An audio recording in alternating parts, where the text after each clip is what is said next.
জীবনে হাজারো ব্যস্ততার মাঝে ঘোরাফেরা জীবনের একটা অংশ।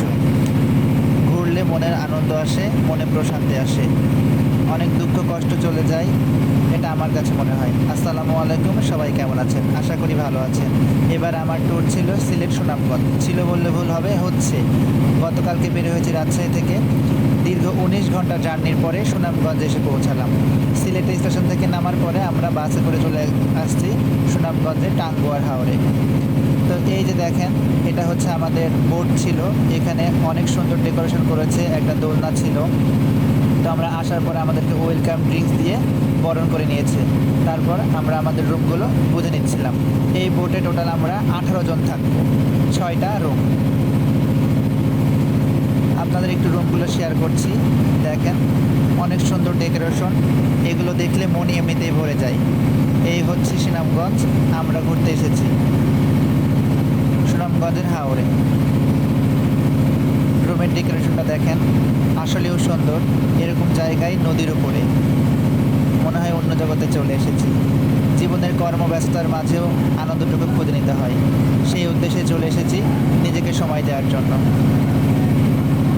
আমাদের দেশটাকে ঘুরে দেখার জন্য। রাজশাহীতে থাকি, কতটুকু বা ঘুরি, কতটুকু বা দেখতে পাই। সারা বাংলাদেশের কত না জায়গা পড়ে আছে। দেশের বাইরের কথা না হয় বাদই দিলাম, দেশটাই না হলে ঘুরে দেখি। আমি এখনও ছাত্র, সেই জন্য দেশের মধ্যেই সীমাবদ্ধ। যখন ইনকাম করব, চাকরি করব, তখন ইনশাআল্লাহ দেশের বাইরে ট্যুর দেওয়ার চেষ্টা করব। আর আমি যেহেতু ঘুরছি, আপনাদের সাথে একটু শেয়ার করছি। দেখেন, আপনারাও নেক্সট টাইমে আসবেন, ভালো লাগবে আশা করছি। তো আমরা চলে এসেছিলাম। আসার পর আমরা ফ্রেশ হওয়ার পরে রুমগুলো বুঝে নেওয়ার পরে একটু রেস্ট করছিলাম।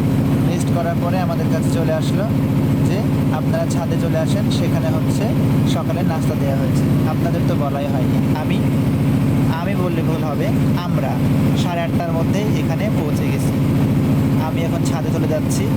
ইতিমধ্যে খাবার দেওয়া শুরু হয়ে গেছে। আমি একটু ফ্রেশ হয়ে যাইতে সময় লাগছিল আর কি। তারপরে ছাদে চলে এসেছি। ছাদে হালকা একটু রোদের তাপ ছিল, তবে ওয়েদারটা অসম্ভব সুন্দর ছিল। আপনারা ভিডিওটা দেখলেই বুঝতে পারবেন কি সুন্দর একটা জায়গা। চারিদিকে নদীর পানি থই থই করছে, মাঝখানে এত ডেকোরেশন করা একটা নৌকা। আর হ্যাঁ, বসার মতো সুন্দর কক্সবাজারের মতো করে আদলে একটু ডেকোরেশন করেছে। আমার তো ভীষণ ভালো লেগেছে। আপনাদের কেমন লেগেছে অবশ্যই জানাবেন। এখন আমাদের এখানে চলে এসেছে সকালের নাস্তা। সকালের নাস্তায় ছিল খিচুড়ি, ডিম, সালাদ, আচার এবং লেবু, শসা। আপনাদেরকে আমি দেখাচ্ছি। দেখেন, এটা হচ্ছে আমার বন্ধু। আমি বন্ধুকে জিজ্ঞেস করলাম কেমন হয়েছে খাবারটা, সে বলছে সেই স্বাদ। এটা হচ্ছে ভাইয়া, মিজানুর ভাইয়া। এই হচ্ছে আমাদের রুমের ডেকোরেশন। খাওয়া দাওয়া শেষে আমি একটু দোলে রেস্ট করছিলাম।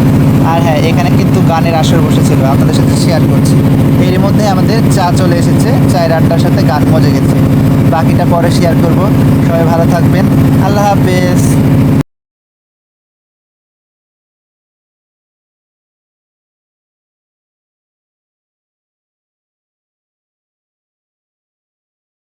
আপনাদেরকে বলি, এখানকার খাবারটা কিন্তু বাড়ির খাবারের মতো।